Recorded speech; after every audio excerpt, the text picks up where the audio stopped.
सगुरु ब्रह्म स्वरूप है, नर स्वरूप के मान पारस धे जग जीवक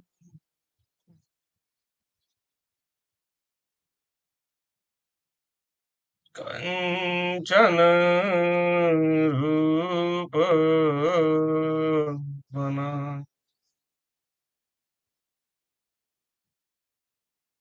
सुमिरन सुरति लगाई के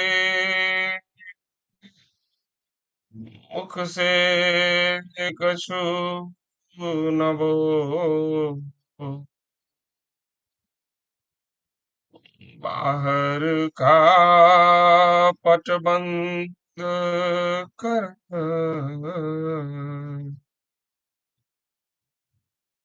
भीतर का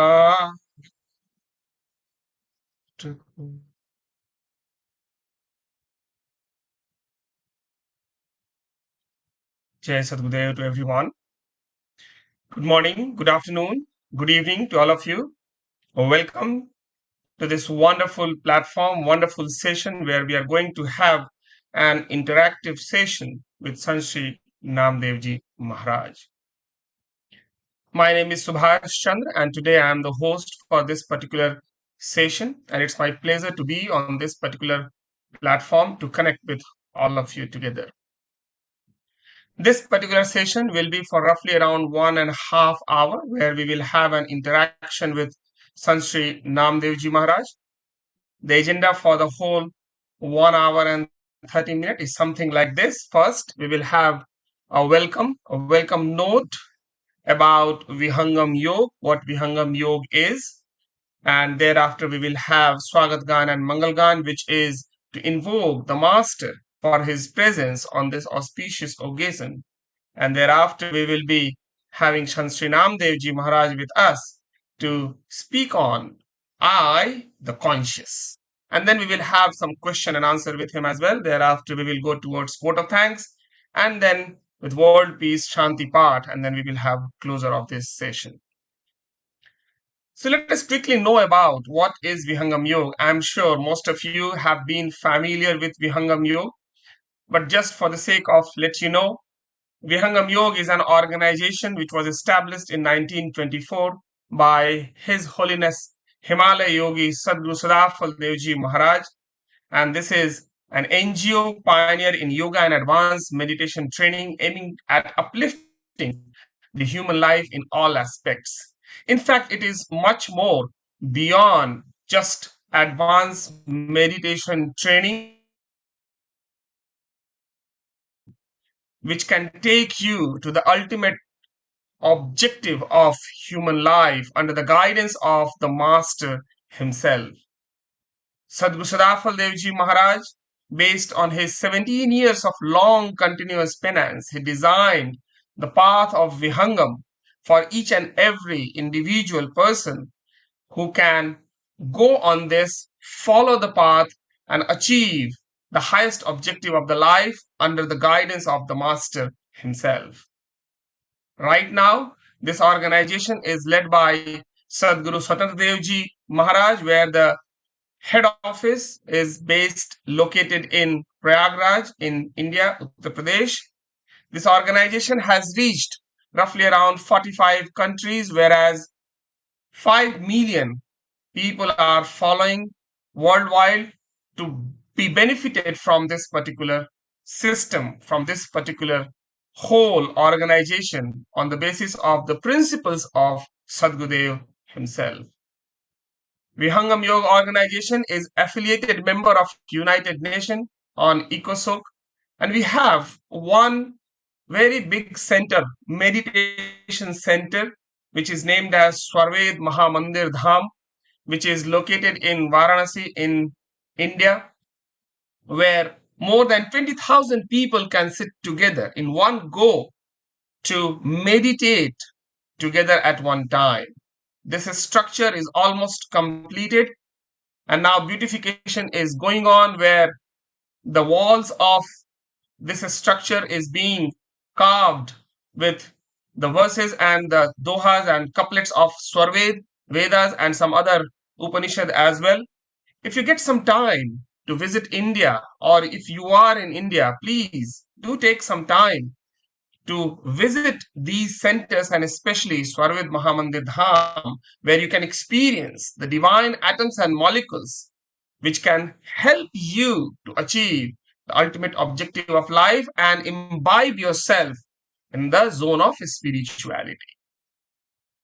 Now, with this quick introduction about Vihangam Yoga, now let us invoke the presence of the Master.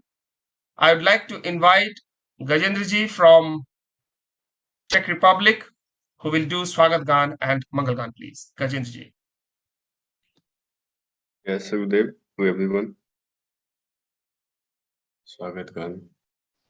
आज स्वागत नित गुरुवर संत सुभाग में आइए, अध्यात्म विद्या दिव्य ज्योति सोम रस बरसाइए,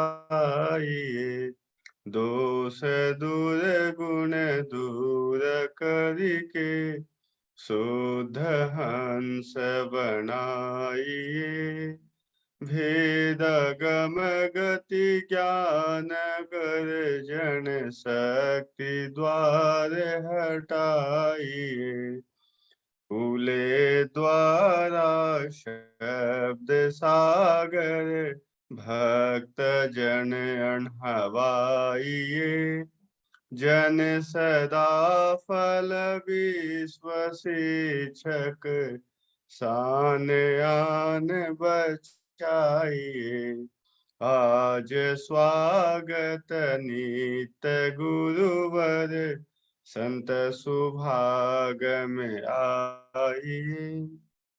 मंगल गान। विश्व शांति नाम मंगल, परम गुरु को ध्याइए, वर्ग द्वंद अशांति दूर कर भाव भेद मिटाइए,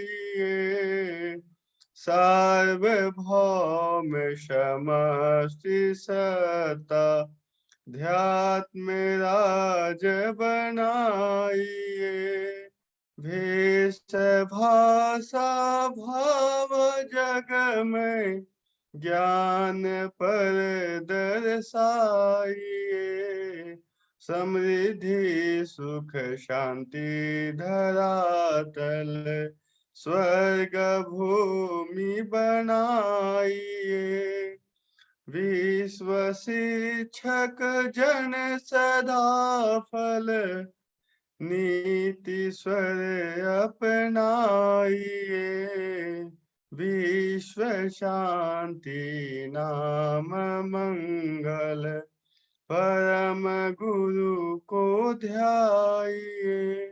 जय Satgurudev. Thank you very much, Gajendraji, for Swagat Gan and Mangal Gan. Today, we all are connected to learn more about the consciousness, to know more about the I, the presence. And it's our pleasure to have Sant Shri Naamdeo Ji Maharaj with us, who will be enlightening us on this particular topic, I, the consciousness. Although most of us know and have interacted one way or another with Shansri, but just for the sake of completeness, I would like to take this opportunity to introduce Shansri Naamdeo Ji Maharaj. Shansri is a living saint and the president of international wing of Vihangam Yoga. Shansri transforms the perspective with his mystic insights and the wisdom from the universe. A humanitarian, a trustee of United Nation project coordinator as well of Sadguru Sadafal Dev Vihangam Yog Sansthan, Naamdeo ji is a true visionary and ambassador of global change and transformation. Naamdeo ji is a social entrepreneur who illuminates the statement, be the change you seek in the world.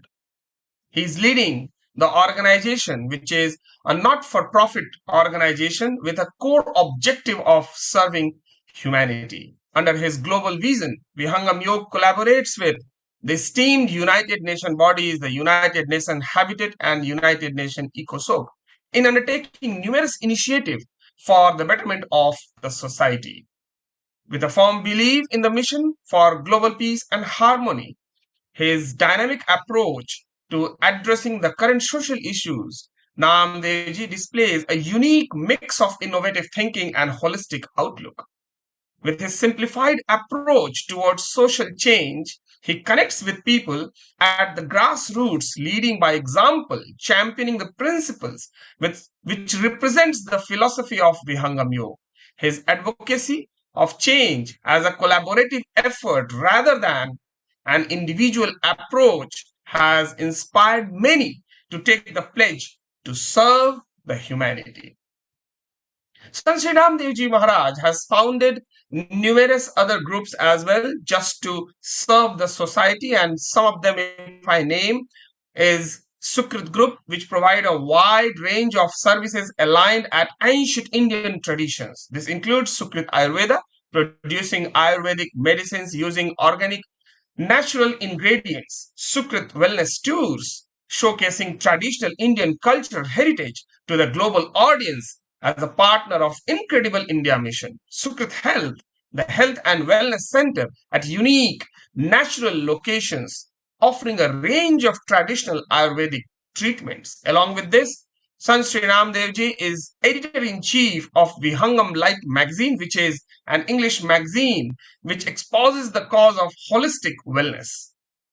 He recently, few years back, started a very new initiative related with the environment, which is named as Name Tree.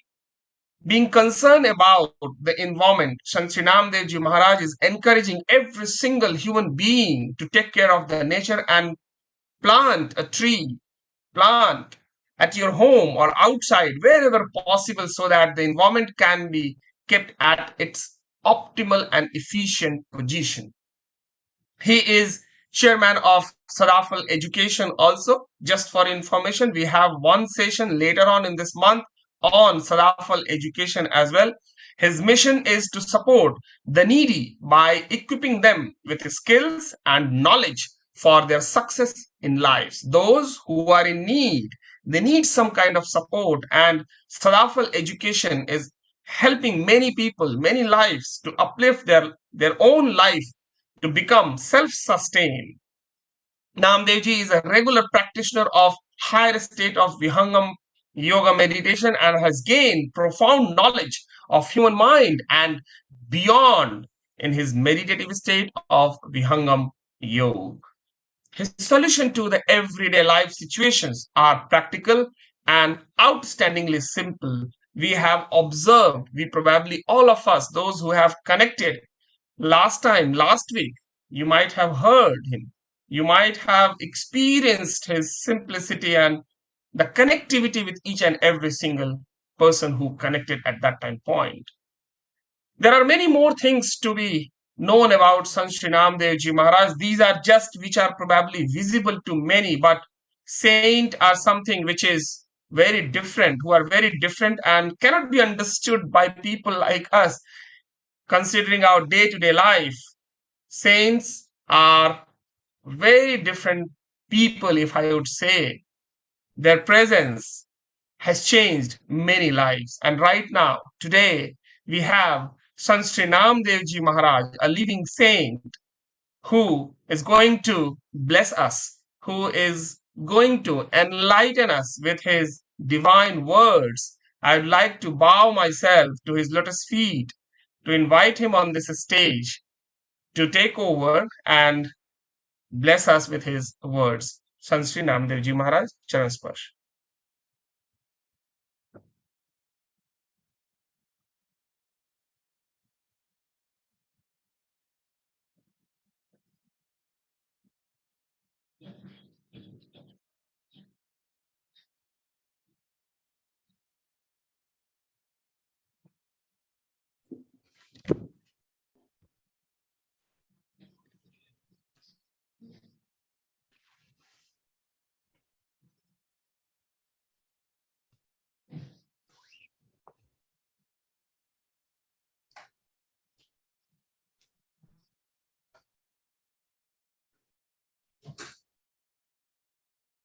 Thank you very much. It again is such a pleasure to be here today. It's an honor to be on this platform. As you are aware, the topic today is consciousness.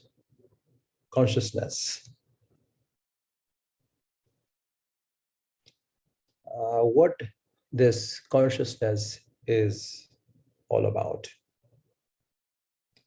How we can actually know, first of all, what consciousness is. What is it that defines consciousness? Is there any example of it, or is there any state of understanding or a state of awareness that could be termed as someone being conscious or not? What is it that defines consciousness? It is very important that we define any word for that matter, not just consciousness, by the very example with which one lives with. What are you living with is the example of the consciousness. And no one can actually deny this.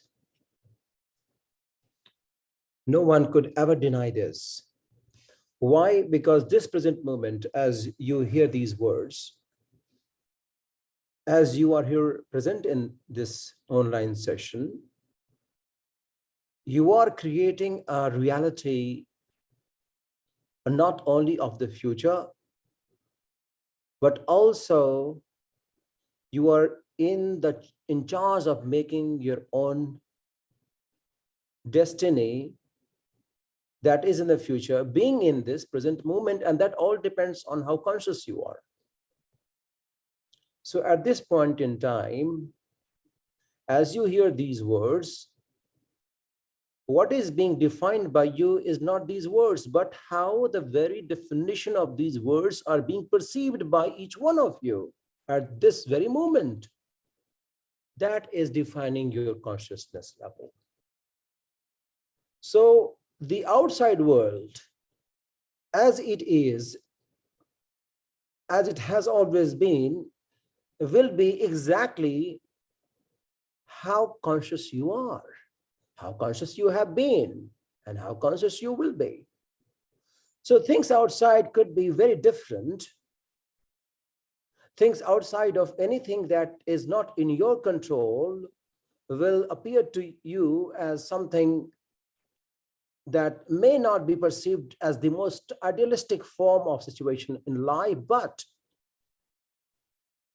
if the consciousness level with which it is being dealt with, if that is transformed, everything around us will be altered, transformed as well.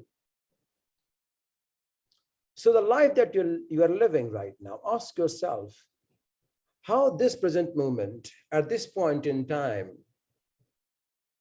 is being perceived by you. Basically, that is the level of your consciousness.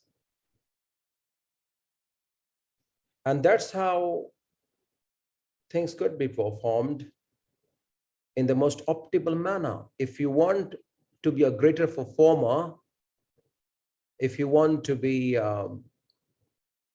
really at the peak of your performance, no matter which field you are in, the most important thing is how aware you are, how expanded you are in your awareness. And that awareness is nothing but your consciousness level.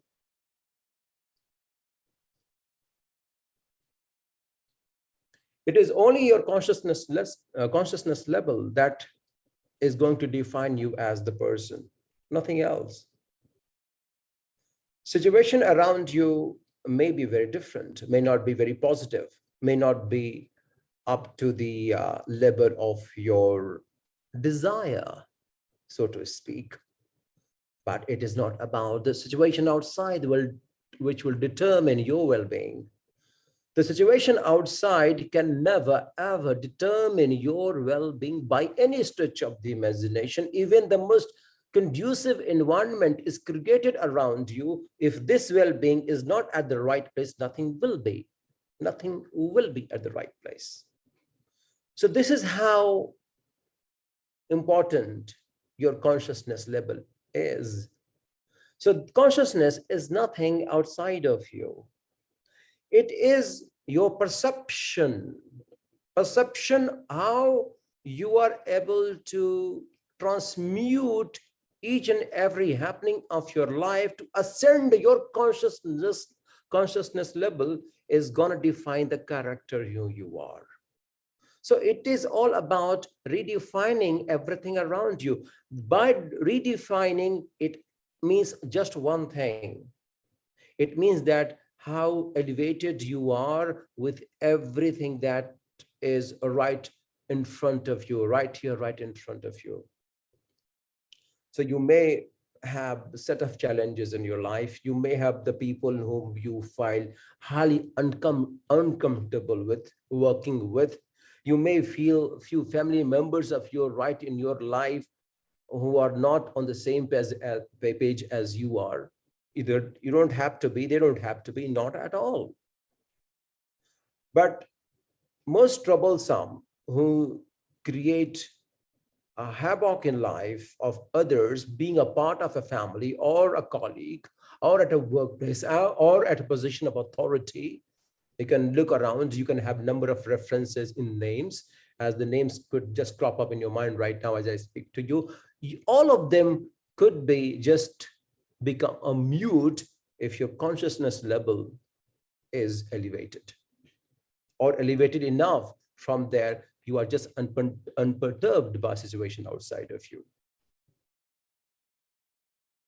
So consciousness level of yours is all about creating the harmony within. The real purpose of consciousness, and this consciousness is nothing but redefining yourself, redefining the character, redefining the inner finesse, redefining the very orientation of yours, redefining the very structure called this human mechanism, redefining how you are able to transmute everything that is thrown at you at its most ugliest form. If anything that happens outside, if you are not able to transmute that into the wisdom, that into self-learning, that into self-growth, that into helping yourself and others around you, that into growing yourself into a most evolved human being, then all that is there. All that could be termed as opportunity, could be doomed as curse in life.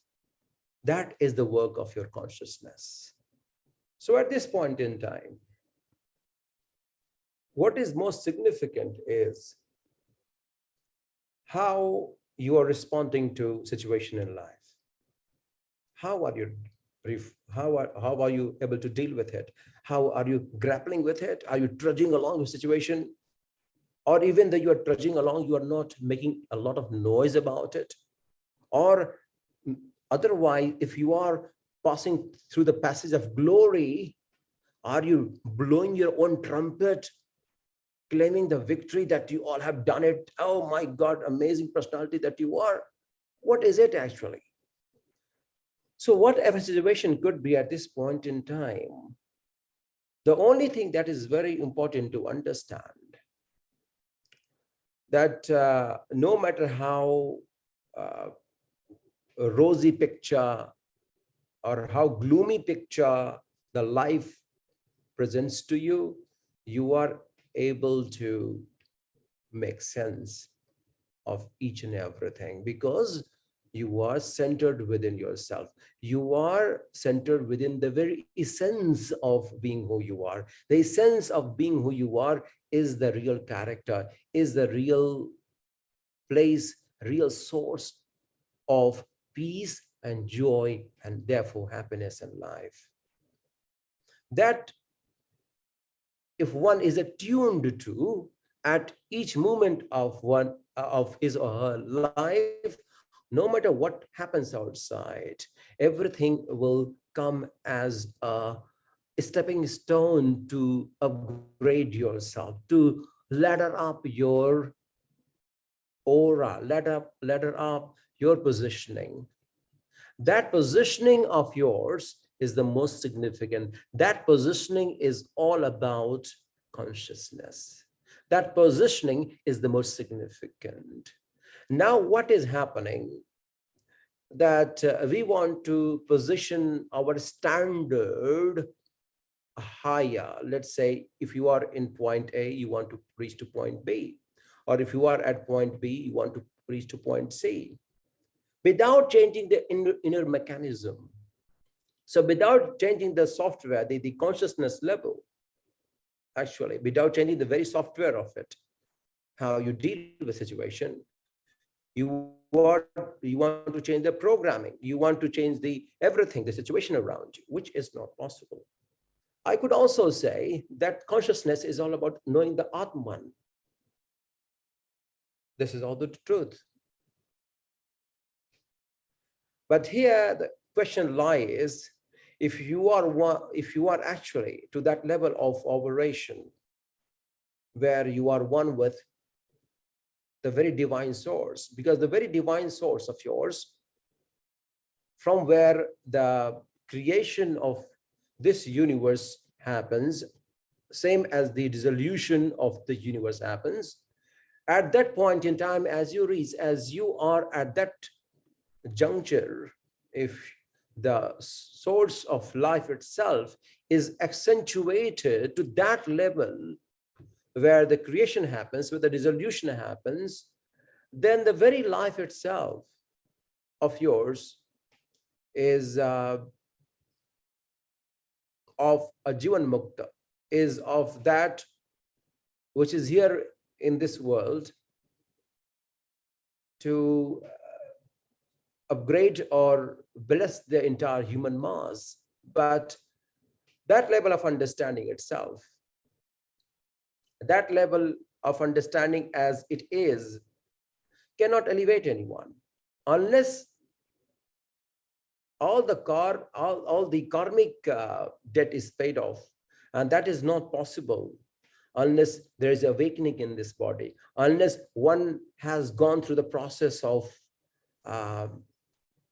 of dissolution, dissolving our own karma. And dissolving our own karma takes the process of this human evolution. And that human evolution may not happen just in this body, in this birth. It may be journey of many, many births.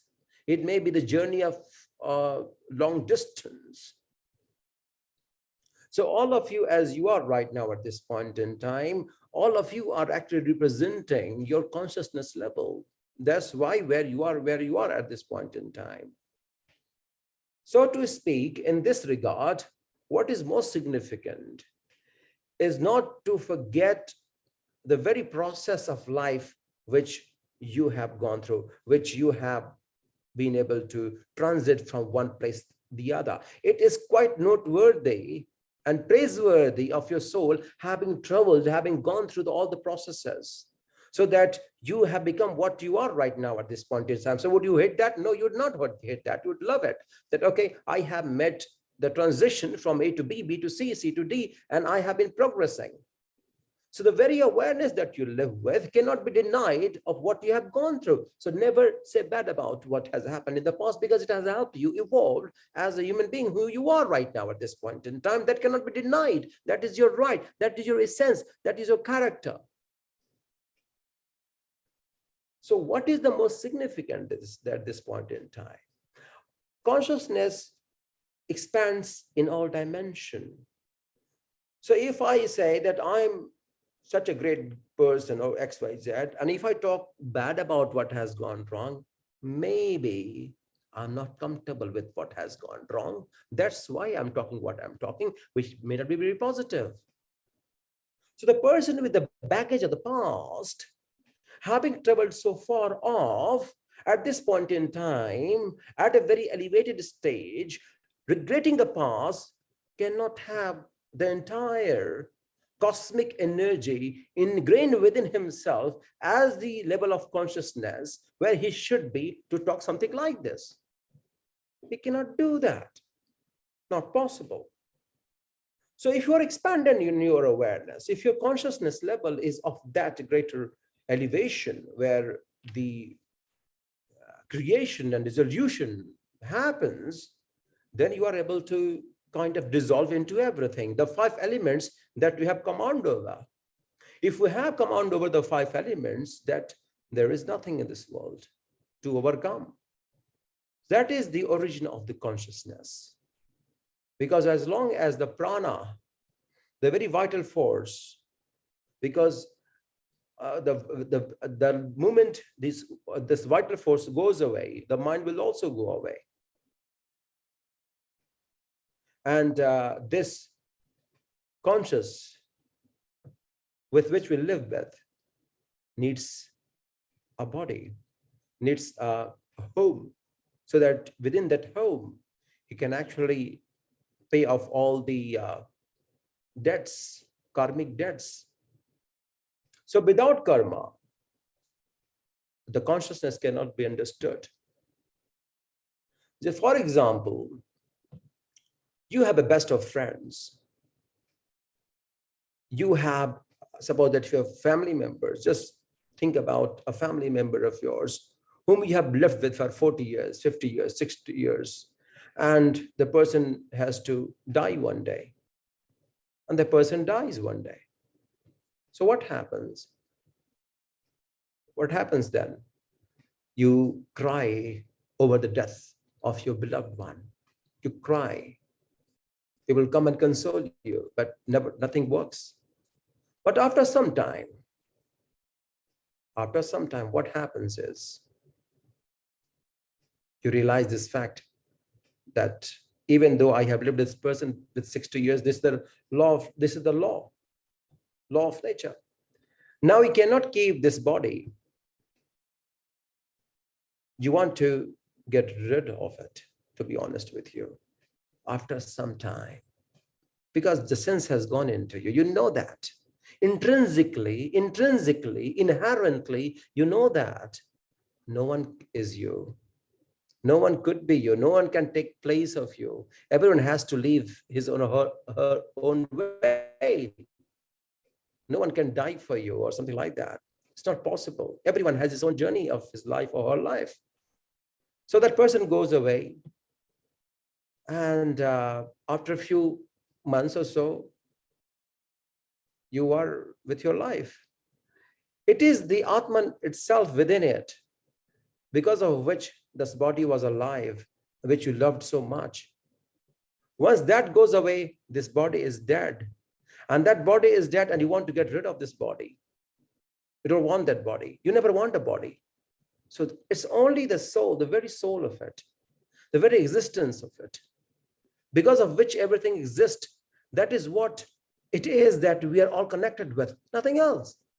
If that goes away, do you want a dead body? No. You are scared of it. So next day, within just 24 hours, the person whom you have lived with for 60 years will scare the hell out of you. Will scare the hell out of you. You want to get rid of this person. No, I cannot live with it. Take that body to the cremation ground. So that person, XYZ, the one whom you have loved and been with, turns into what? Into a body. From a name, that name that you always love to call, now within just few hours of demise of that body, that person name is gone. What we call the body. Body, that's the body. So body is taken away or taken to the cremation ground. So you see, it is not the body. It is that consciousness, that all there is, that is devoid of anything that comes into attachment with the association with this world. So with this word, whatever definition you can give and you can extract, that will be just very ephemeral, is very transient, and it will be very, it will be very short-lived. It won't be longer. But the moment you realize that all the experiences that you go through, no matter how nice, how great and nice I could be to someone, it is the reality of life. So the experiences could be separated from the consciousness. When the experiences of life become the consciousness itself, that's when the problem is. If we are not able to create the gap between what we go through and who we are, then that's where the problem is. That's where the split is. And as long as this split is there, the rift is there between who we are and what we go through. And what we go through is not who we are. This is what exactly we need to understand. Who we are has got nothing to do with what we go through in life. Absolutely not. This understanding itself will help you elevate your consciousness level at each moment of time. That's why, suppose that someone comes to you and says something which you do not like, would you like to take it personally? Maybe he's just suggesting you something so that you could improve, right? But if my ego is elevated, or if my ego is inflated, if my ego is inflated, I'll feel bad. Oh my God, this person said this. I don't have to take it that personally. Even he says personally, I don't have to think about it that much, because anyway, it's someone is not happy maybe and saying these things. So what is important here is to understand that the passage of life, the passage means the passage of experiences that you go through in life, does not have to, in fact. It can make you. And you must take reference of all that you go through to know whom you are not, whom you are not, whom you are not. This is very significant to understand, to come to a level that you are able to separate from whatever you go through. But of course, the experiences that you go through shall only be the reference point, only the reference point, not the life itself. Once the experiences, what you have gone through, becomes the life itself, it means all that you have gone through has become your consciousness, has become the part of your consciousness. It means that it has created a heap of karma. And that heap of karma that you have created along with it, may not be very positive one or very positive ones also at the same time, will again be bound to be born again with this human body to go through similar patterns once and over again and over again. So that will keep happening. So it is up to us what we want in life. If you really want this spiritual elevation that we need to dissolve everything, even the good thing has to be dissolved along with the bad ones, then we are entitled for that greatness. If we are only want to have the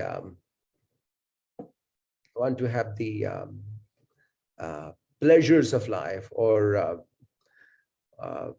we just want to satisfy our materialistic outlook, that is also right. But it's just that it will have its own reaction, or each action will have its own reaction. That is it. So nothing is bad or nothing is great. It in fact is all about coming to your own understanding. So the first thing that you should realize is all that you know about yourself, all that you have gone through, is not you. That is not the consciousness. The second thing that you must know is at your present moment awareness, just the way it is, as you're expanding your consciousness level. Because the more conscious you are, the more responsible you will be. The more conscious you are, the more calm you will be. The more conscious you are, the more reactionary, the less reactionary and more responsive and responsible you will be. The more conscious you are, the more compassionate you would be. The more willing you would be to understand others' point of view, rather than just trying to just impose your thoughts on others. The more conscious you are, the more kind you would be to the world. So that is the significator of someone who is conscious, someone who is not really attached to his very egoistic nature, because once you operate out of this egoistical nature of yours, which is to do with your with the lower frequency, the very traits, very demeaning traits of ours at times, we tend to become very angry. We tend to just talk about ourselves. We tend to become very selfish. It is only our own gain. It is only about ourselves. It is only about how much we have achieved, and wants to spread the message of our achievement so that people will glorify, because we want the stamping and approval from the world to be, so that we could feel appreciated. So as so you can see these kind of signs in people's life, right? So you know that this person is totally attached to his egoistical mindset and his needs, which are totally demeaning in nature. You would actually know that. But the more the compassionate, the more the giver, the more kind, the more willing that person is to understand others' point of view, help other grow in life, you actually know that he has expanded in awareness. It means that he is operating from a higher consciousness level of his. And thirdly, what you must know is about the karma of others and how that is affecting you, so that you could evolve yourself into a higher uh, human being, into a better human being, into a more evolved human being. Because you just cannot be just by yourself. You have to deal with the world. So how the karma of others, how the people around you are shaping you, will also define your consciousness level. So that's very significant in your family members, as I just explained to you, in you at your workplace, your colleague, everyone. They're all defining you, redefining your character. And that is nothing but how you are able to transmute everyone and everyone around you in such a way that if you are at your center, if you are at your essence of being, if you are operate from there, then nothing will go wrong. Everyone around you will make sense to you. And if they make sense to you, life will be much more in harmony. If it doesn't make sense to you, it will be such a trudge. It will be very heavy to carry along. And the passage itself will be very troublesome. Cumbersome, because we would not be able to make sense of what there is at this present moment. So all these things are actually at this point in time, it is happening right away, right now. So it is not about what is being put out to you, what is being told to you. It is about how you are perceiving this world is actually a symbol of our consciousness. It is a very reflection of our consciousness. So whatever we say consciousness is nothing but the life with which we live, the life with we live, as simple as that. So I cannot say this is bad or this is good or this is great, this is not so great. It is all about the very consciousness level at this point in time where you are and how you are operating. So in a very short and precise, because I think I'm taking a lot of time right now. This is only way to carry forward, but most important thing is to create that gap, which I told you. If you are able to create the gap, if you are able to kind of know, you can separate yourself from all the experiences that you go through and become a clean slate, that's when there is a possibility.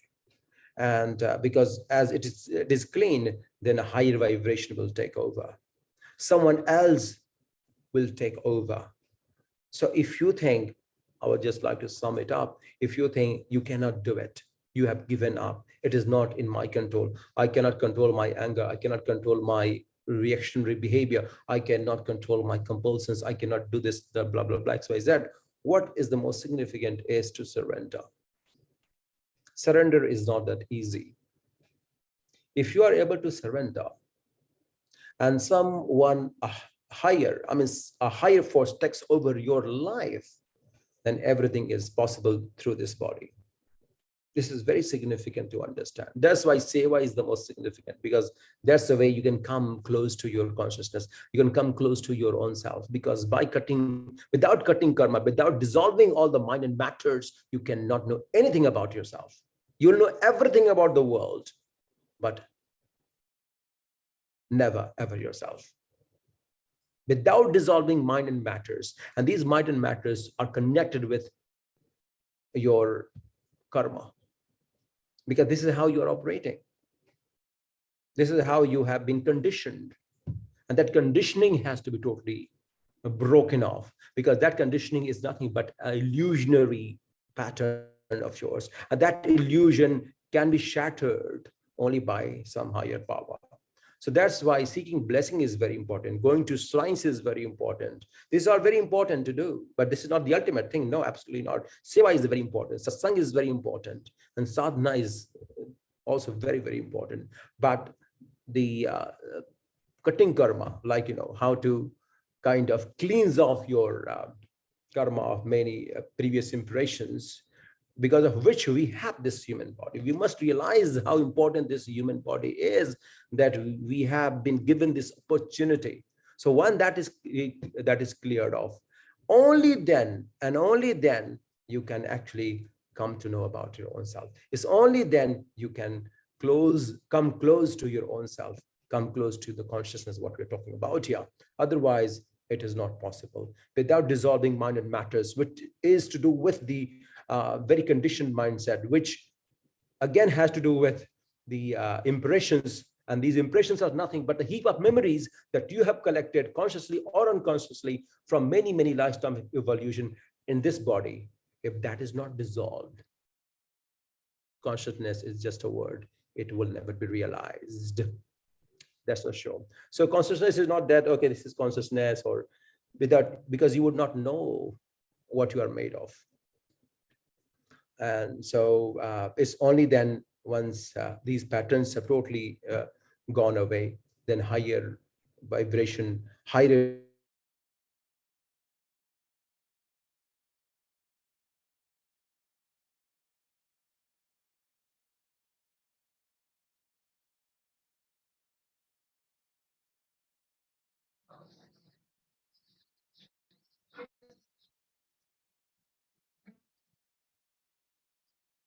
I think there is some technical issue.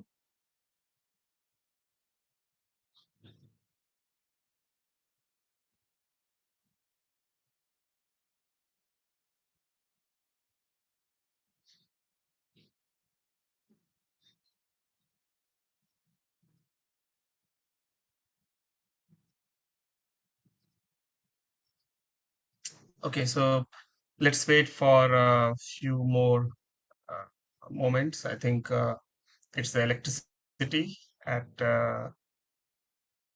where Naamdeo Maharaj is. Maybe electricity has gone. So if anyone has any question, please feel free to write down in the chat box. If possible, later on, you will have an opportunity to raise your hands. Not right now. Later on, once Naamdeo Maharaj will finish, thereafter you will have an opportunity to ask question to him. But meanwhile, if you want to submit your question in the chat box, please feel free to do so. Yeah, see it. So Naamdeo Maharaj is back.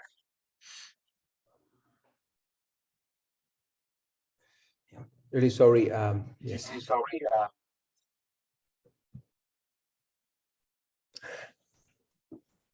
I think I have exceeded my time limit too. No, absolutely fine, Sansri. So this is how I uh, would like to sum it up, is by just exhorting how important it is to dissolve all our karma and karmic patterns and karmic imprints. And because of this human body has been given to us, and only to us as a human being, not to a cat, not a dog, not a lion, not an animal, not a elephant, no one. So without dissolving all the mind and matters, the very essence of consciousness cannot be known, can never, ever be known. So only these words and what I've explained to you, if that is followed, if the experiences, what we go through is separated, then we can come close to ourselves. That's why it is important to have meditation. So let's get into meditation right now. I think we can just do 15 minutes of meditation right now, shall we? Just to be able to help all of you. Absolutely. That would be very nice. Ji. Just to be able to help you kind of create a gap between the experiences and the very essence of ours. So let's begin.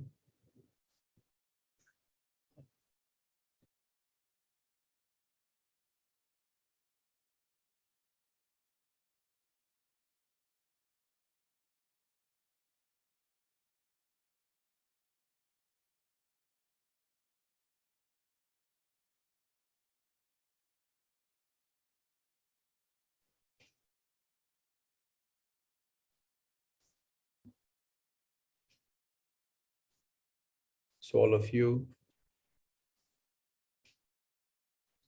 most I can see, I can feel that, I cannot see, but I can feel that some of you are just lying down right now, or maybe not sitting properly. So may I ask, request all of you to just sit up. Please sit up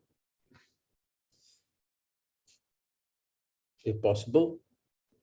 Almost three of you, I cannot see, but you need to sit up. All of you need to sit up.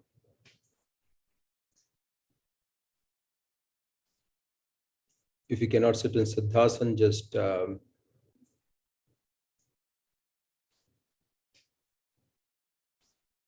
be comfortable as how would you like to be seated? It's up to you. You should be comfortable.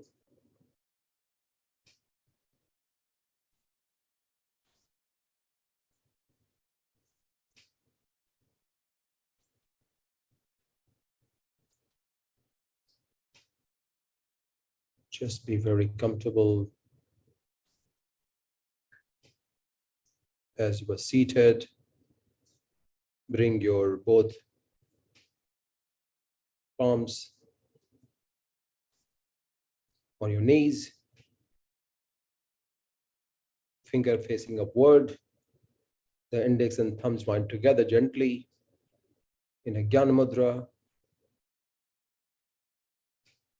The index and the thumbs joined gently at the tip,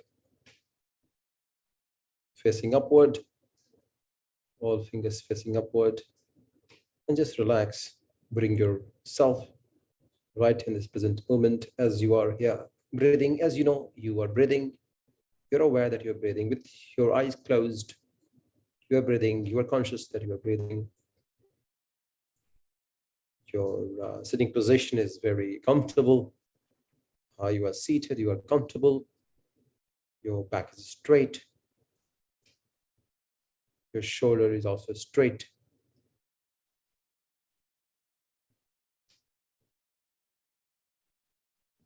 We're just seated comfortably.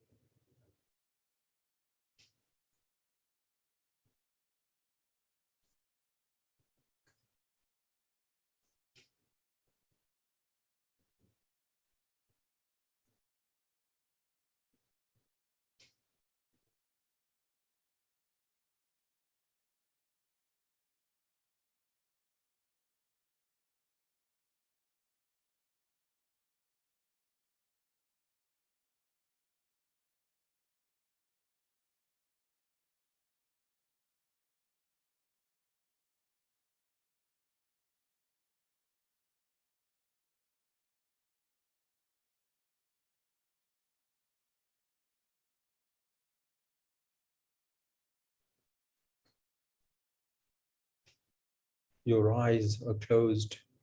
You're just breathing in. Now,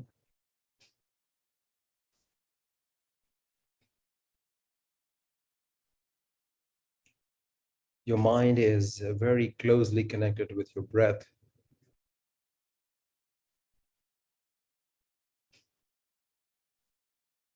Your breath has a center.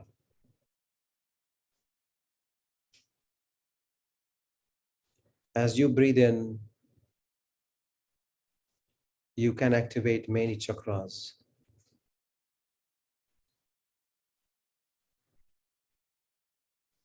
As you breathe in, you can be right at the base of your spine. But you don't have to meditate there, not at all.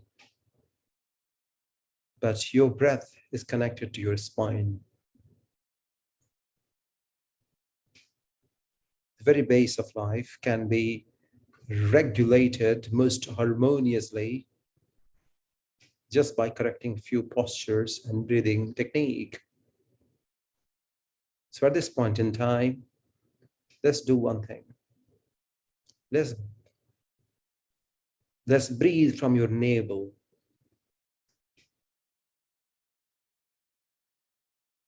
So Nabhi, where there is a lotus also.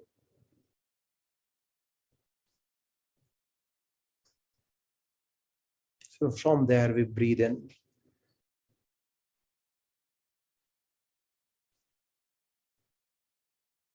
Let's breathe out.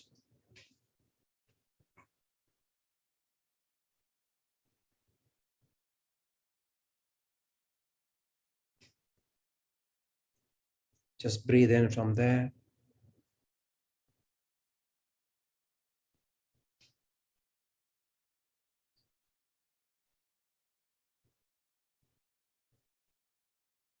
Just breathe in from deep down.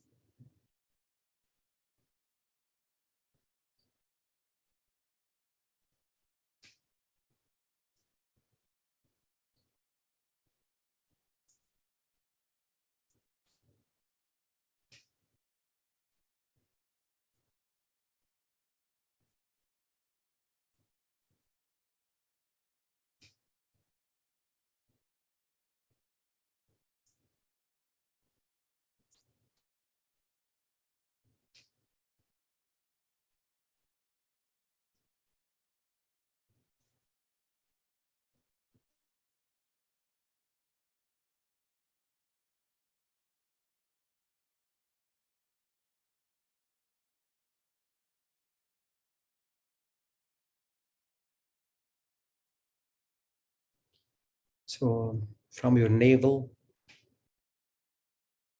breathe in from your navel. Just take a deep breath from your navel and breathe out. Breathing from your navel is very important because breathing out is very important. You must breathe out from your navel all the time. This has to be your exercise every single day in the morning for about 20 minutes. Every day, 20 minutes in the morning. This is the most significant. Why? Because that's where all the negative emotions are formed.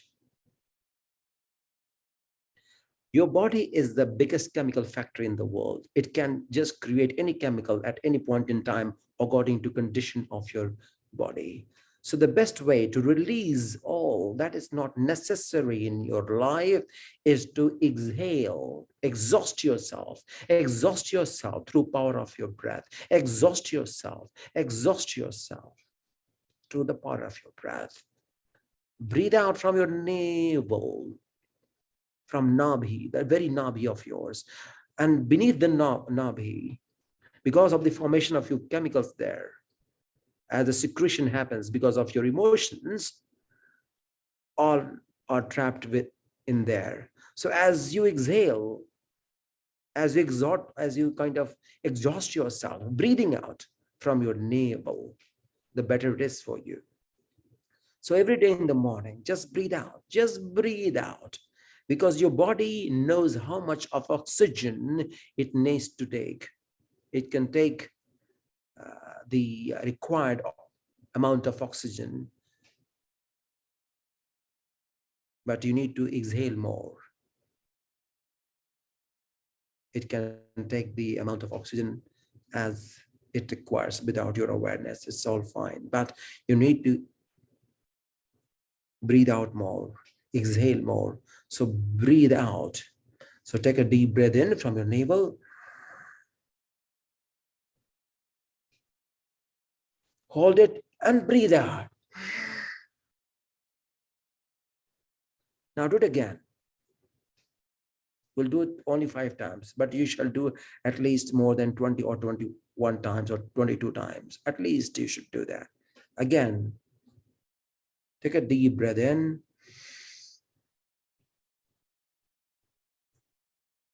Hold it and breathe out.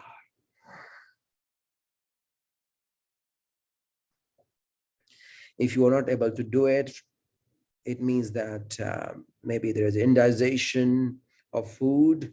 You are not comfortable, you feel bloated or something like that because the food that you have consumed is not digested. There are many other factors also. For that, you need to take a very sattvic lifestyle. But if you are able to do this, you will realize the people who are breathing in and breathing out from their navel would be less likely to get angry, less likely to feel all those very nasty emotions that you don't like about others. It is not 100%, but it is at least 70 to 80% of emotion can be controlled by the power of your breath. So from your deep down navel again,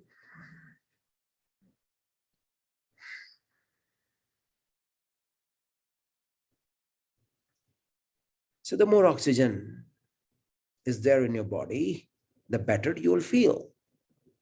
So the reason why we do this is so that we just empty out everything, just empty out everything,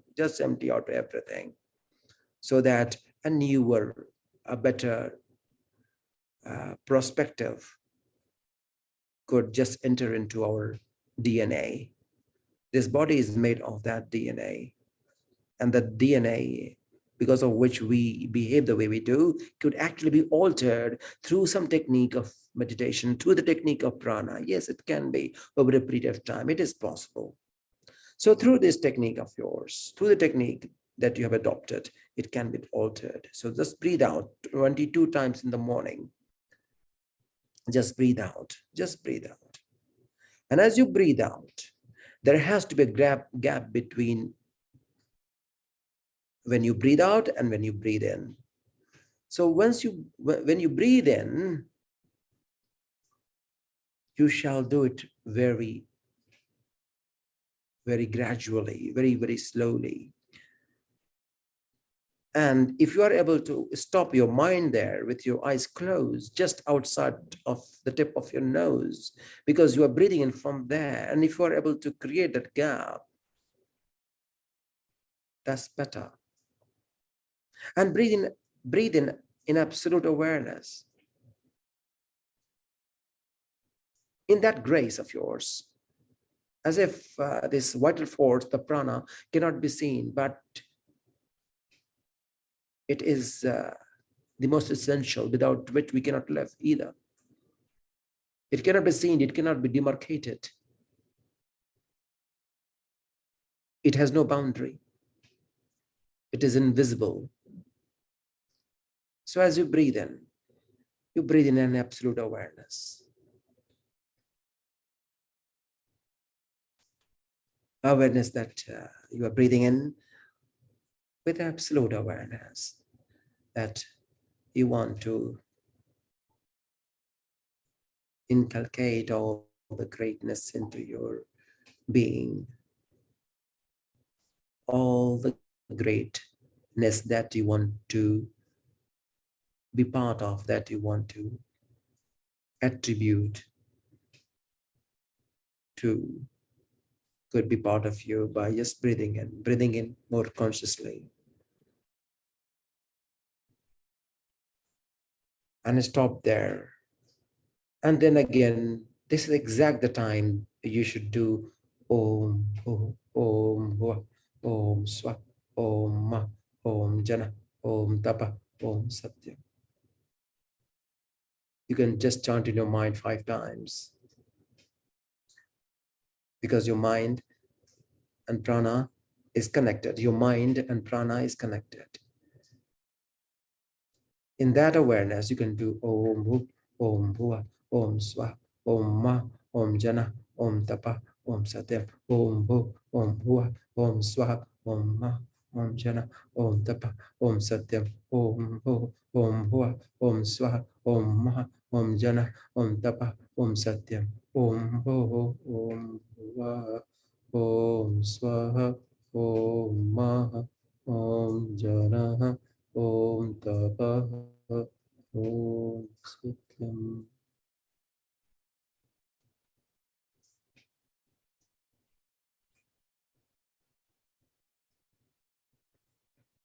Then just be with the flow of your breath.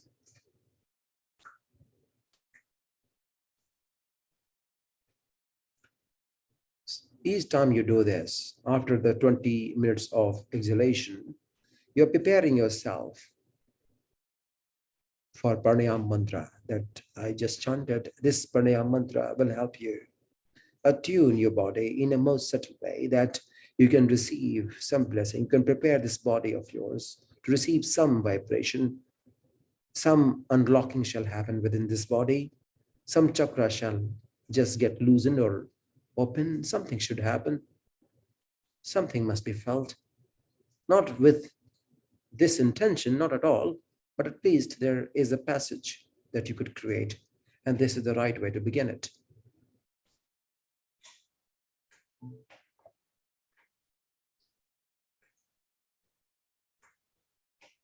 Then you should do the Gayatri Mantra after this. I will chant it for you 5 times.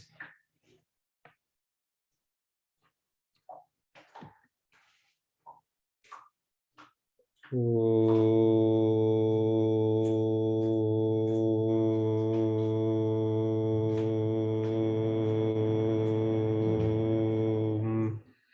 Bhurvuvah Svah Tasavidurvarenyam Bhargo Devasya Dhimahi Dhiyo Yonaha Prachodayat.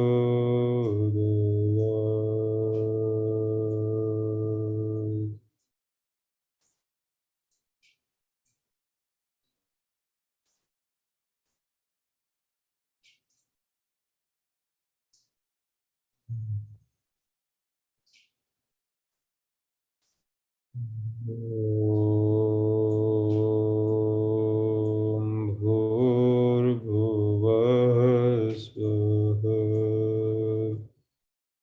Tasavidurvarenyam Bhargo Devasya Dhimahi Dhiyo Yonaha Prachodayat.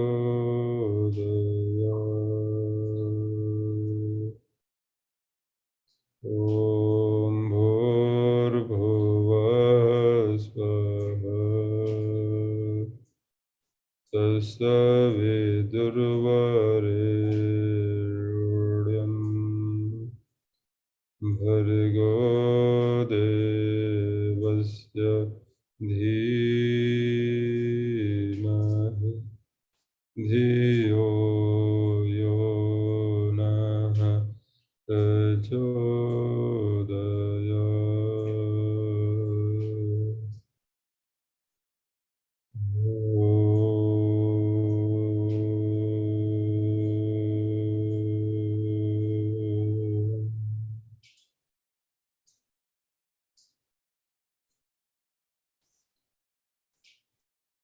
So each time you chant Gayatri Mantra, and before you begin the next one, that awareness is very important, that you are here. Nothing shall just sway you away. You know that you breathed in, you are aware about it.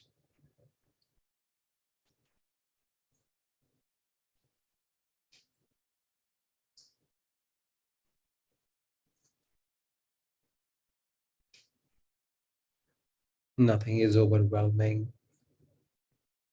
So it is possible that you focus on the navel and breathe in and breathe out. Exhausting yourself, exhausting your body is important. So you know that if you feel a bit of disturbance or something feels like overtaking you, just do this. Just bring yourself right to the navel and breathing in from there and exhale. Then breathe in again, consciously stop it, hold it like kumbhak and do the Pranayama Mantra. But that shall be done only after you have done 22 times of exhalation, very active exhalation. So that's how you prepare your body. And then you chant the Gayatri Mantra.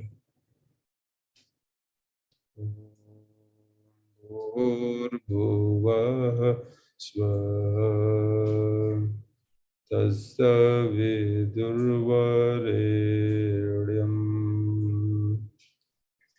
Bhargo Devasya Dhimahi Dhiyo Yo Nah Prachodayat.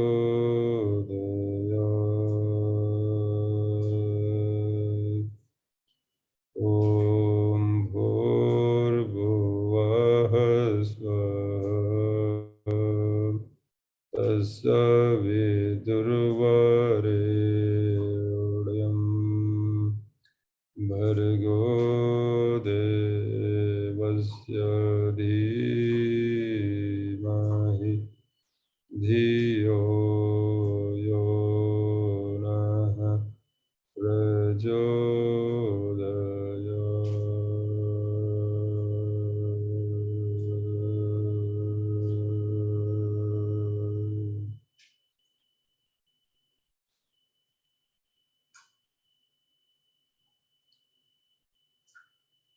Now open your eyes a little, both of your eyes if you are in the first stage of Lingam meditation, or if you are second stage, you can carry on with your second stage. But let me start with the first one. The very first stage of Lingam Yoga. As you already are aware, our eyes, the sight of both of our eyes is conversing at the very tip of the nose, is like both meeting at this point, that is the tip of your nose. We're looking at the tip of your nose. Just be there.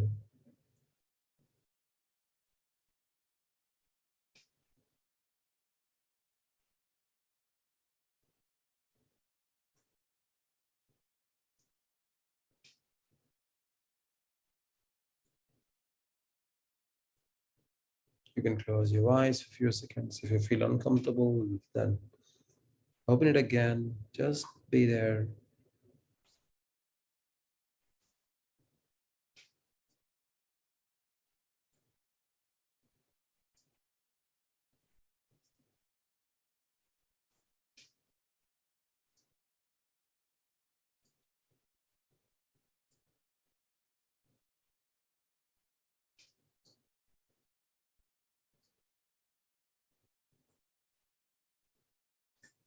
So from your spine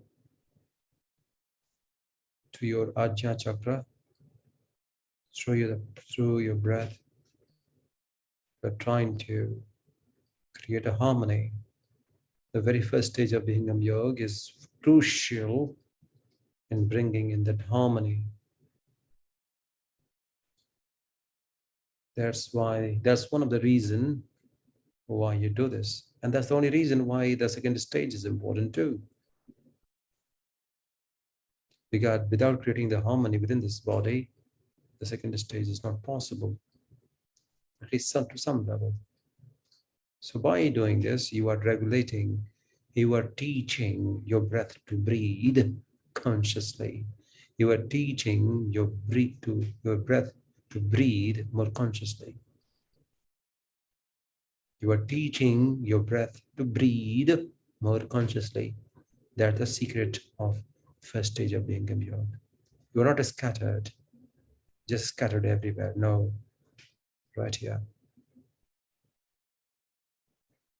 right before your breath, at the tip of your nose. Your attention is there. Don't force yourself, just be there.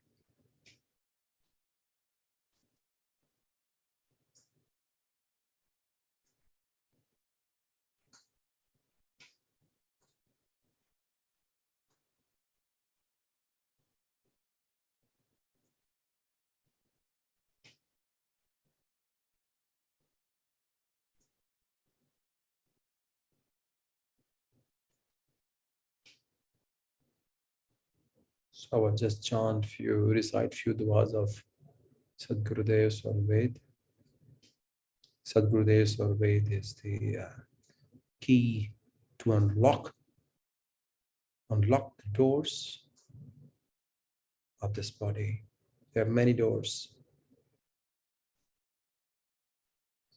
Just concentrate there. We would just invoke the power of the Sadguru through recitation of Sarved.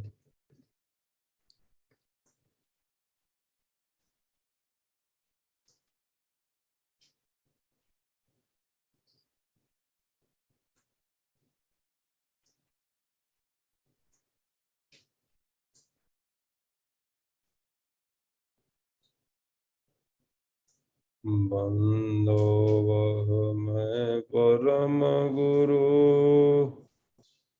जिन यह ज्ञान पसार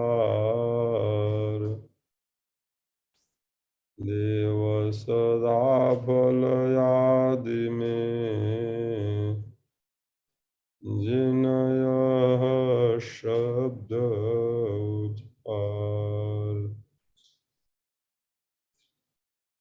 सब देवों का देव है परम पुरुष का रूप बिन गुरु प्रभु जीवना मिले भटकी रहे भवको बार बार वंदन करूं सद्गुरुदेव हमार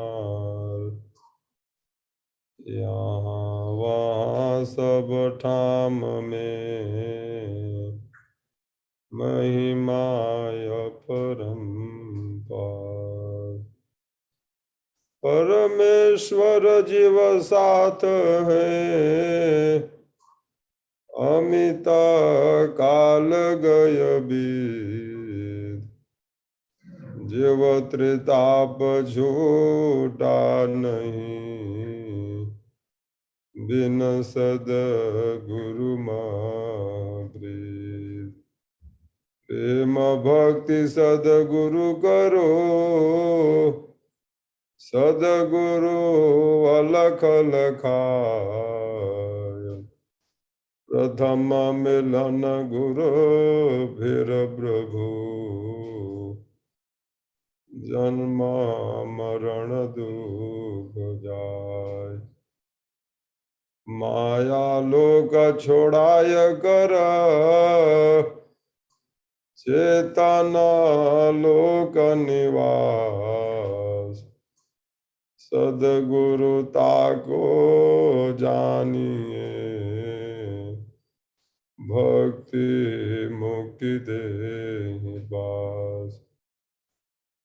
दुर्लभ सदगुरु पंथ है, भाग्यवान नर पाए। देव सदा फल हरि कृपा, तब यमरा पूर जाय। निज अनुभव वर्णन करूं, दिया ज्ञान प्रभु सोय। तेरा है तुझ में रहे, करत समर्पण सोय। ब्रह्मता दरबार में बैठो सज्जन होय।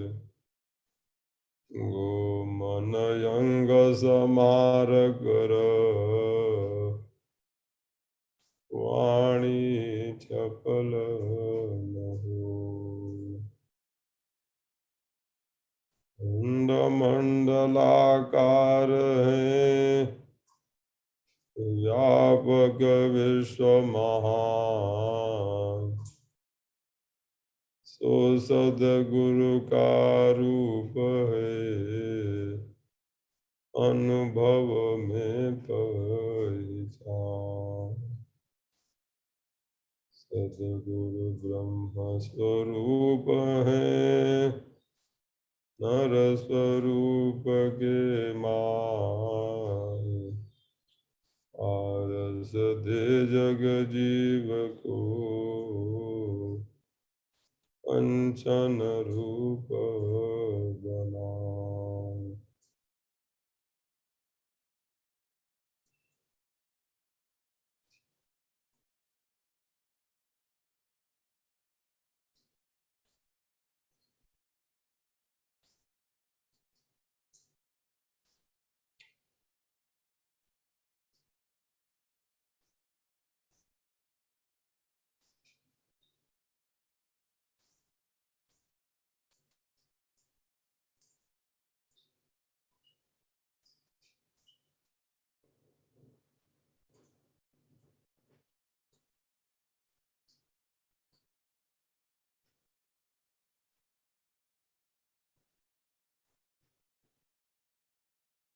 Now, some of you may feel a bit of irritation somewhere at a point.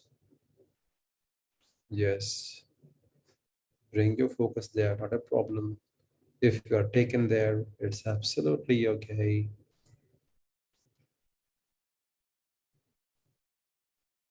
Then close your eyes.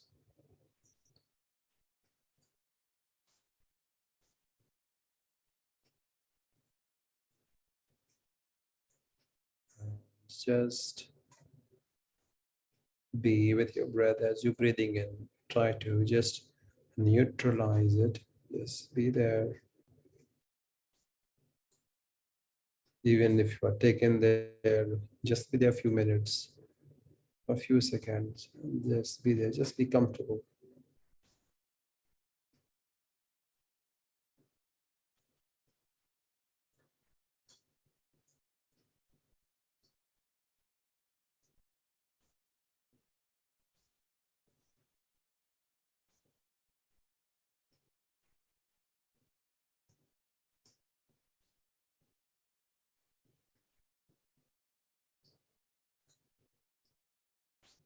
Just be there with your eyes closed.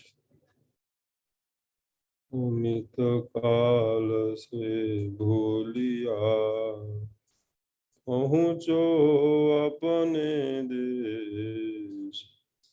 देव सदा फल क्या कहें, परमानंद संदेश। Bring your both palms together. If you want, just bring your both palms together. Just rub a bit and place on your eyes.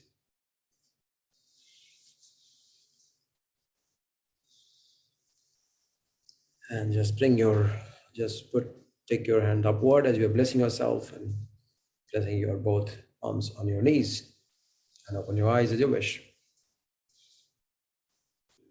So this is the quite a preliminary stage of Bhyangam Yoga. I know some of you, almost all of you, have taken the initiative. You all know the first stage of Bhyangam Yoga, and most of you are also, I think, are in the second stage as well. Subhasji shall let me know. Jay Shansri, thank you very much for this wonderful meditation experience. I'm sure most of and all of us who have connected right now have a wonderful experience of meditation. And of course, the topic I, the consciousness has been explained very in a simple way by Sansri.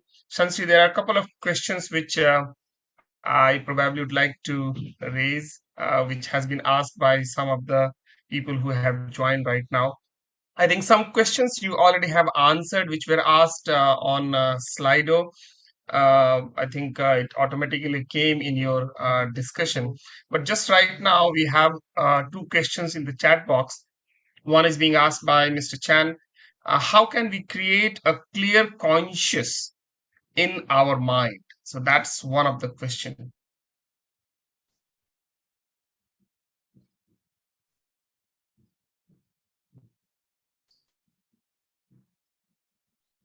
Clear conscious.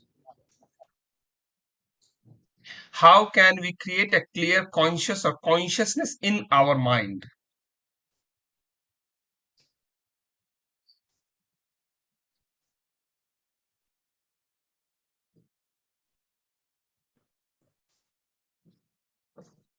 As far as I could understand, my apologies if I am not able to understand the question. So I think, in my opinion, this word here, conscious or consciousness, is taken in a different way. I think many times what I understand, people think about my mind is conscious, my mind is unconscious. Likewise, people think. So I think here the question is from Mr. Chan. He's saying, how can my mind can have a clear consciousness? But of course, consciousness, I think, is not a probably matter of mind. It's something different, but at least just for the sake of clarity for Mr. Chan, if you can explain how consciousness and mind and soul are connected with each other, probably. Right. Yes. Well, the only way to do is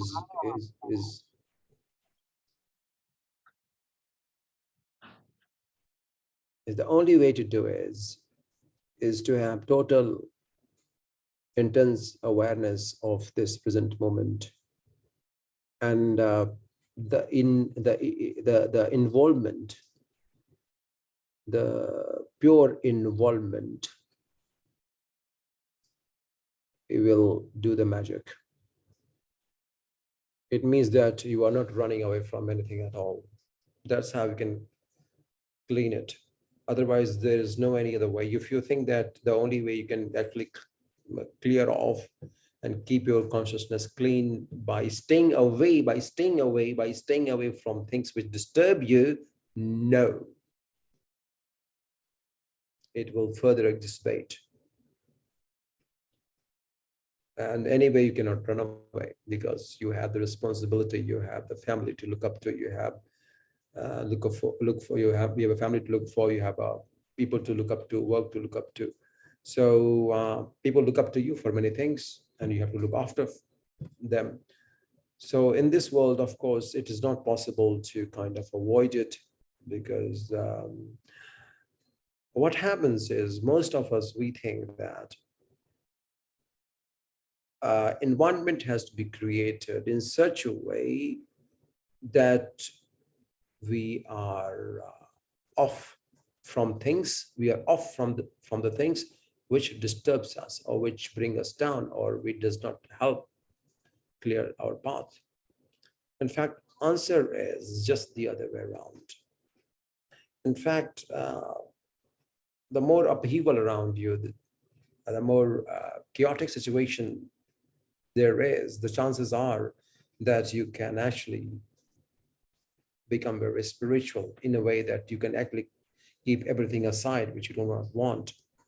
So if you think that your consciousness, that there are many things which keep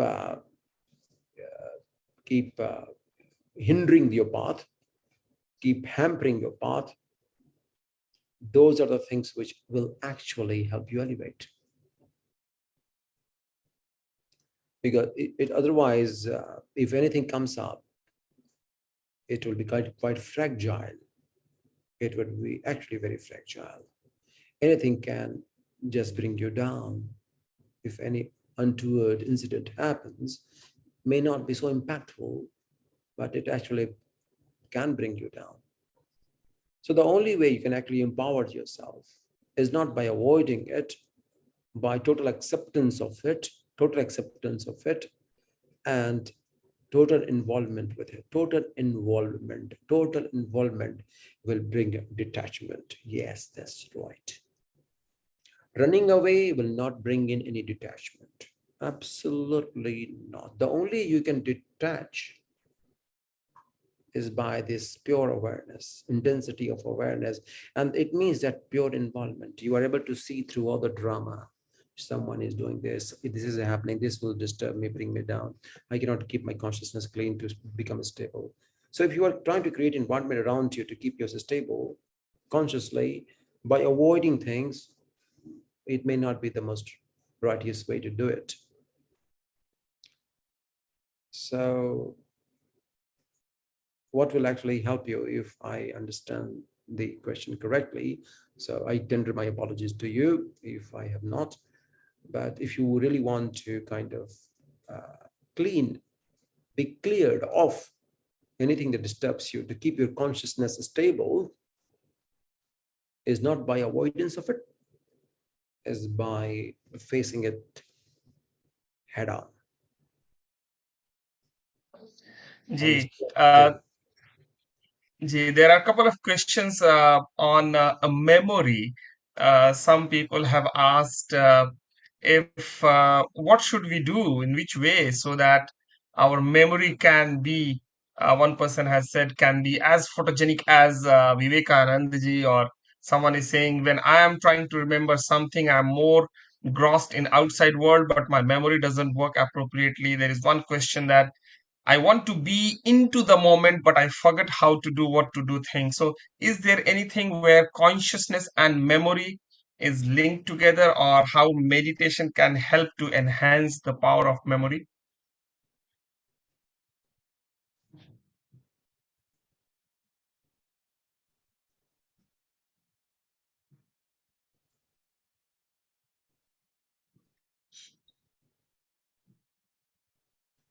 Well, it depends on how you want to use the memory. If you are at a school or college, you want to kind of memorize it. There are things which are important for you. Maybe you have an exam coming up, something like that. Of course, you have to memorize few things. Or so if you have a memory loss, or suppose that you read something and you forget about it, so the only way you can actually kind of memorize things, because these days people do not write, they don't use their hands. So usually it is only the digital format that everyone seems to use today. So to enhance your memory, there could be many tricks. And if you want to have as sharp memory as you rightly said, Vivekananda, I'm not a Vivekananda, I'm not such elevated soul like him. I wish I could be. If I could be, I would tell you, but I can't tell you because I'm not that great. So the way to memorize it, actually, but I will never ever advise people to memorize it, because it goes against the very principle of upgrading yourself, because memorization of any kind will lead to ordinariness, will make you ordinary human being. Do you want to be ordinary human being? I don't know. But I do not believe in the concept of, I don't know about memory much, but I think we all want to be creative. It is the memory because of which we want to seek health. Maybe one of the reasons why you are seeking, you are on this platform right now, is to kind of help you upgrade yourself and who you are right now at this present moment. As you hear these words, you may not be very comfortable with yourself. You may love yourself, but you want to further enhance your knowledge, enhance what you know, enhance the very experiences itself, enhance your life. You want to enhance your life in a way, don't you? Memory could be troublesome. Because of the memory, you are who you are. Because of the memory, you behave the way you do. Are you happy? In fact, I don't want memory. I want to obliterate all my memories of the past. Create a new one. Yeah, everything shall be taken as a reference point. Reference point.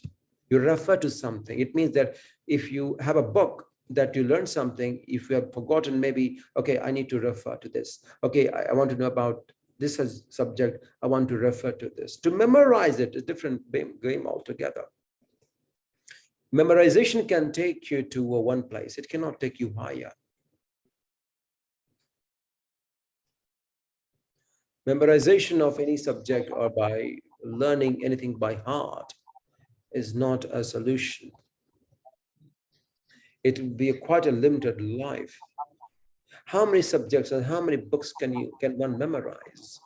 And even if you are able to memorize, the very words of yours will not be so impactful. It is not what is said, is how it is said. It is not what is said, it is how it is said. Is it not what you do, it is how you do it. It never is about what, it is about all. It always is about how. How is very bigger thing, and how will come with some higher subtle energies. What will come from book? You may know about a subject by reading a book. I could also know about the same by reading a book, but how will make you the one which can be distinguished from the rest? So if you really want to be creative and genius, then memory could be a problem. Memory could be a huge problem. But if you really want to do it, you can use the night time when you go to bed and when you wake up. So once you wake up, the first thing you do is what you have done in the night. You should do exactly the same revision what you have done the previous night.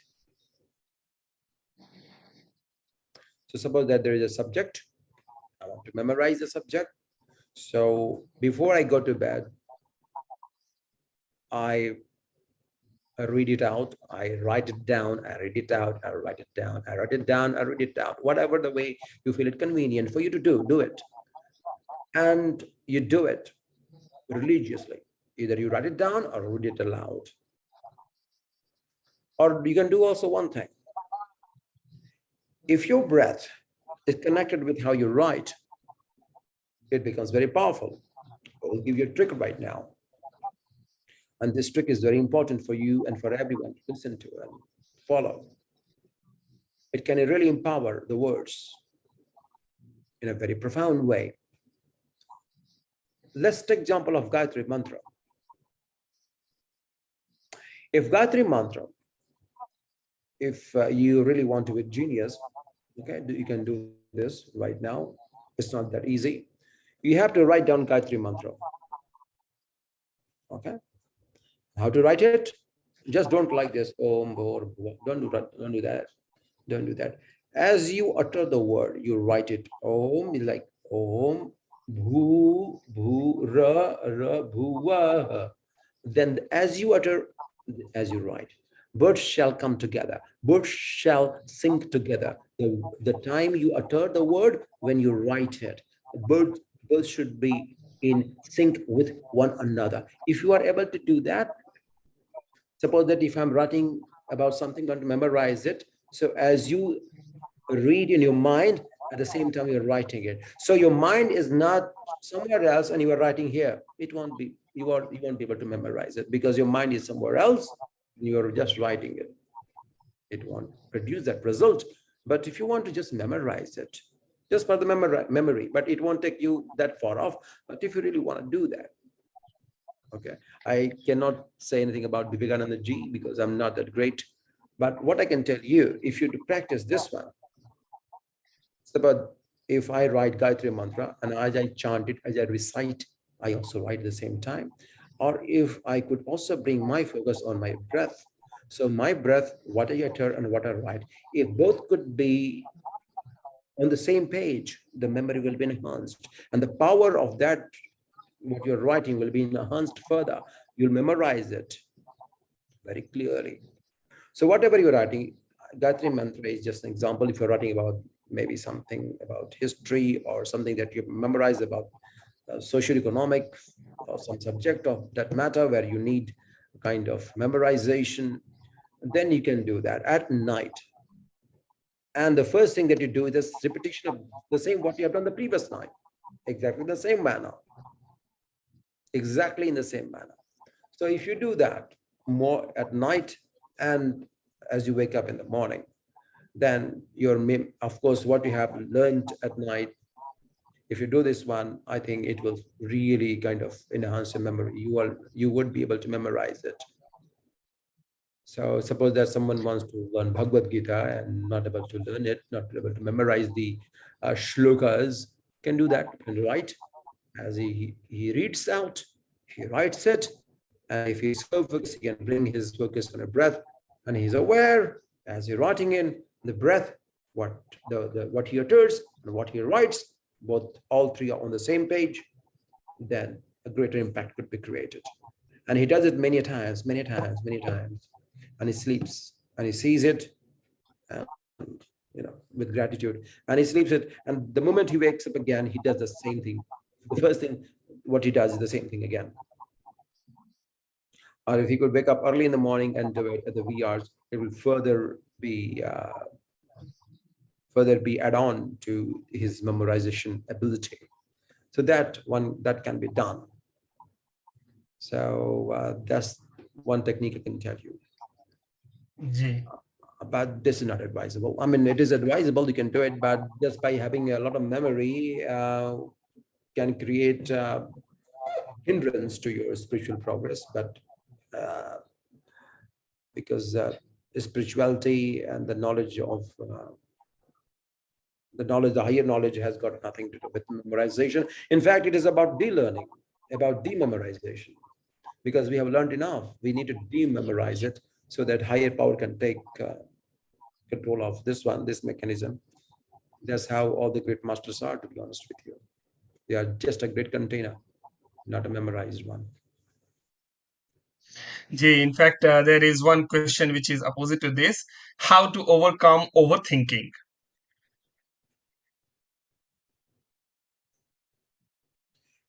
Overthinking is very intellectual mind, is very calculative mind, with sensible body, with the person is very sensitive.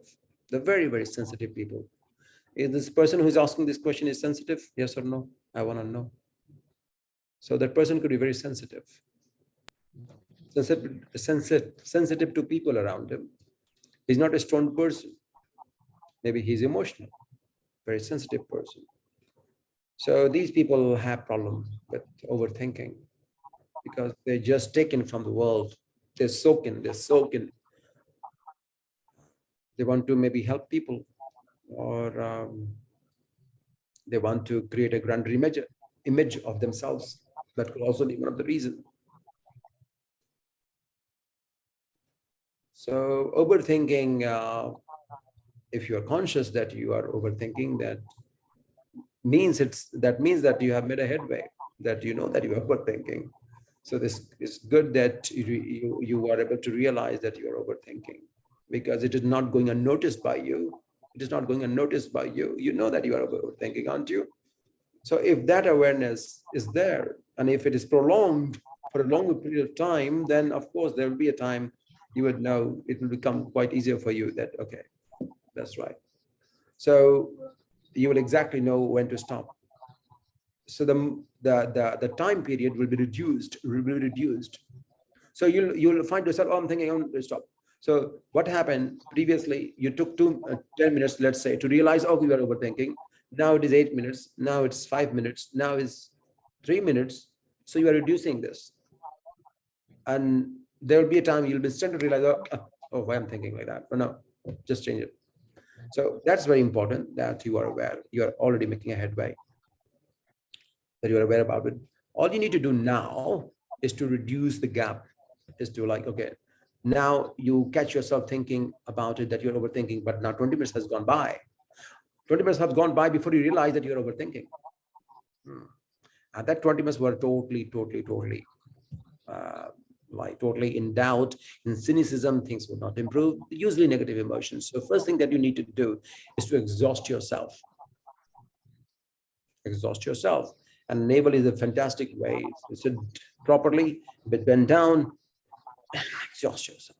Exhaust yourself. Do this every day in 20 minutes in the morning. And inhale. When you exhaust like that. When you inhale, then your head should be a bit upward. And you inhale as if that you are just imbibing all the great attributes from the universe to come into your system. In invoking that power, supreme master. That's why Pranayama Mantra is given to you. Om Bhu, Om Bhua, Om Swa, Om Ma, Om Tina, Om Ta, Om Sat. So if you do this one, just the way I explained it, during meditation, if you do on this part, that will help you reduce your overthinking to almost zero. So this is very important for you. So the moment you realize it, you are aware, you catch yourself that you are thinking, and then the moment if you know that it's too aggressive or too harsh, then just don't become harsh on yourself. Don't punish yourself. Just do this part. Just exhale yourself, exhaust your body, exhaust your body, exhaust your body. It's very important. And I will certainly like to ask you to take up some sport or running so that you sweat. You sweat, so you make your body like kind of, if you can afford to, I don't know, because you may be busy working, or you're supposed to, make quite a good amount of money to run the family. So I don't know situations of yours, but if you could manage, and if you could do it, please exhaust your body by running, by sweating, and then taking bath, and then exhausting through breath, and then again. So I don't think it will take more than an hour, but it will certainly help you. Ji, thank you very much, Sanji. There is one more quick question. Person is asking that many times we know what has to be done, but because of one or another reason, because of our habits, because of some addiction or anything, we don't take the step forward to correct ourselves. What should we do in that case?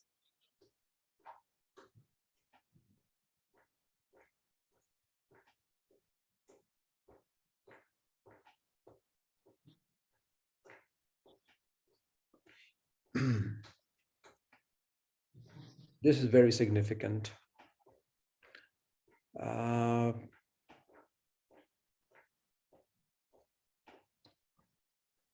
It is the most important thing, and that's the reason why a person is able to achieve so much in his or her life, just because that person is able to convert the knowing into doing, and one is just reduced to knowing it but never have that level of operation or courage to do what is needed at each moment of our lives. So this is the most significant.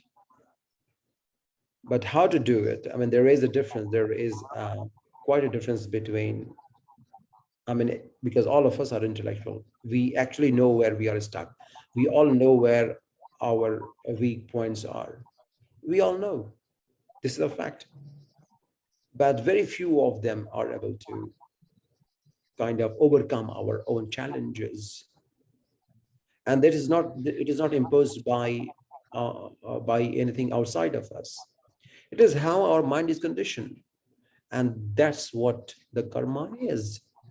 So whatever we are dealing with, my dear friend, is actually our doing our karma. And this is the life that we would be able to resolve it through this human body. And it keeps come.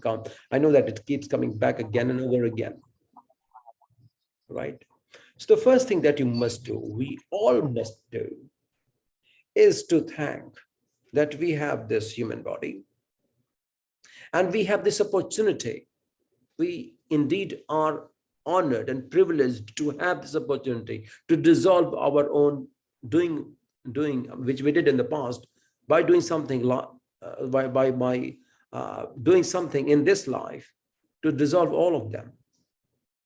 So it is very important for each one of us to realize and be first of all thankful, extremely thankful that we can recognize our pattern of behavior, and this pattern of behavior are our stuck point, and we can unstuck ourselves. It is possible. So that once this understanding comes to your awareness, this understanding comes into your awareness, be thankful, and just early in the morning, wake up, do sadhana and seek help. Say, I have these problems, utter it out. You can utter it out. You can say it aloud, I mean to say, and say it. Say it. That at least this understanding has come into my awareness. I truly am. Your name, what's your name? Naamdeo. Okay, let's say that. Truly am grateful for this awareness.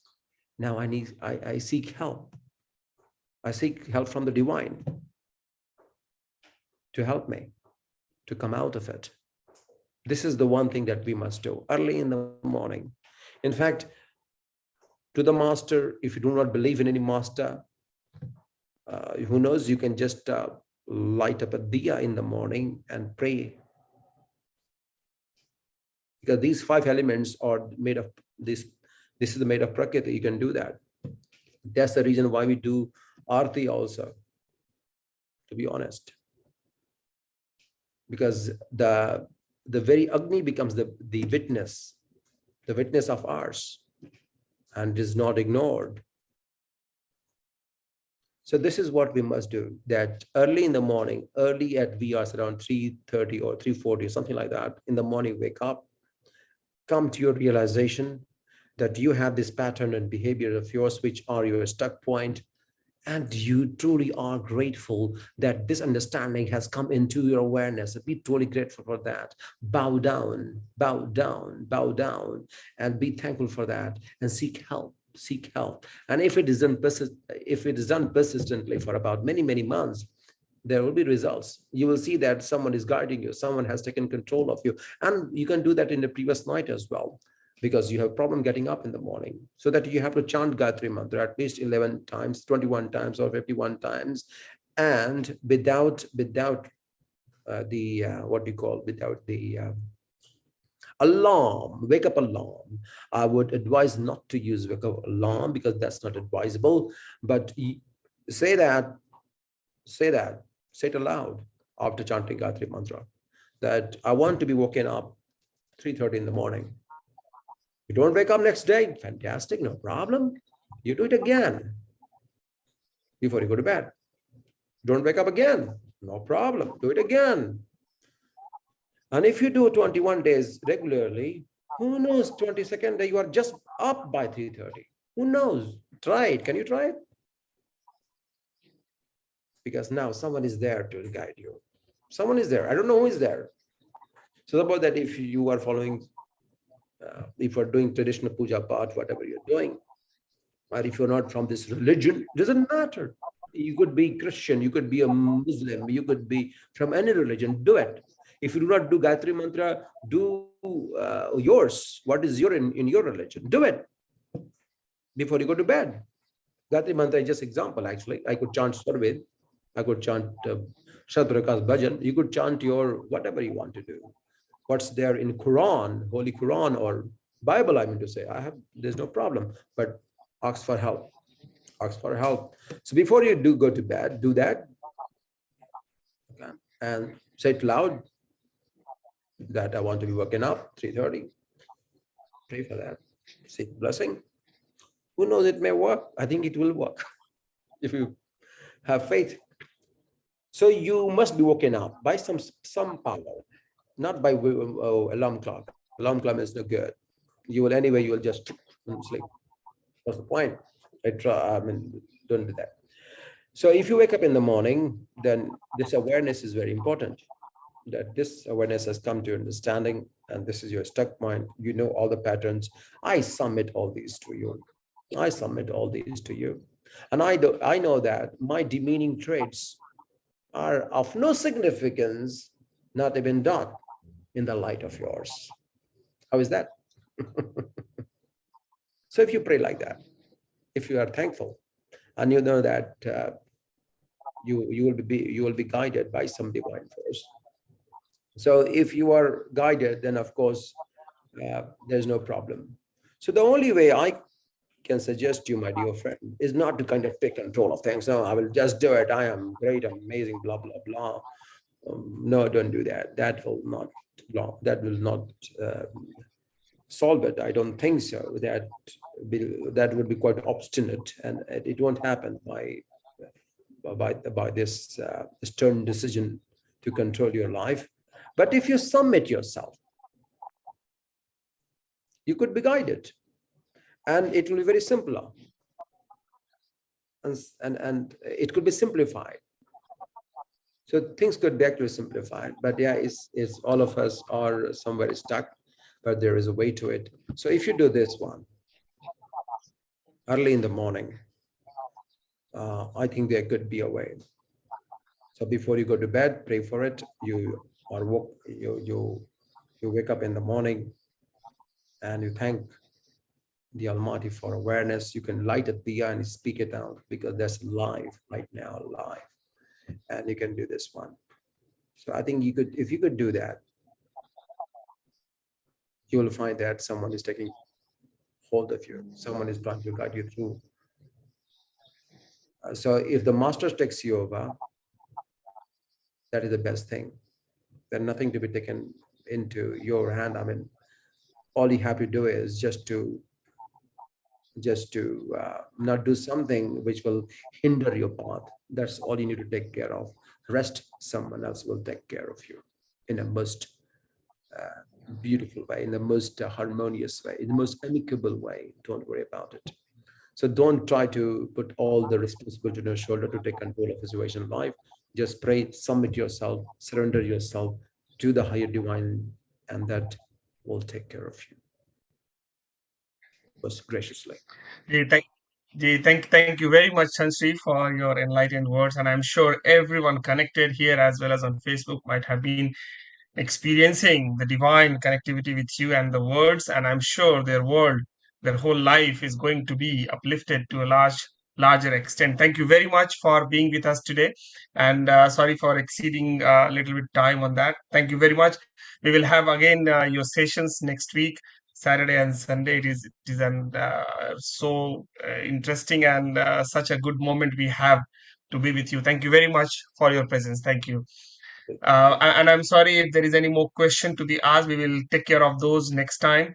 Thank you very much, everyone, for joining. Now let us move quickly towards the Shanti part. Can I invite Krishna ji from Hungary to do quickly the Shanti part, please?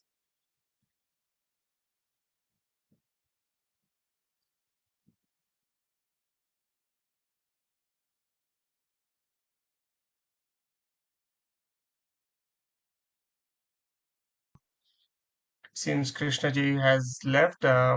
Can I invite Gajendra ji again to do the Shanti part, please? Jai Sukhdev. Oh, okay, sorry. Krishna ji is there. Need to be unmuted, please. Yeah, thank you, Subhashji. Jai Sukhdev.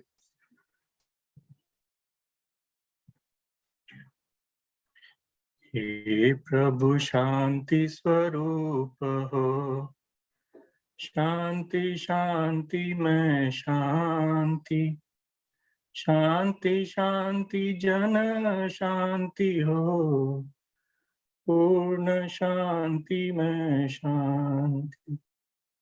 हे प्रभु शांति प्रदान कर, दूर हो सर्वय शांति, देव सदा फल शांति में, शांति शांति सुख शांति। शुद्ध भगवान की जय।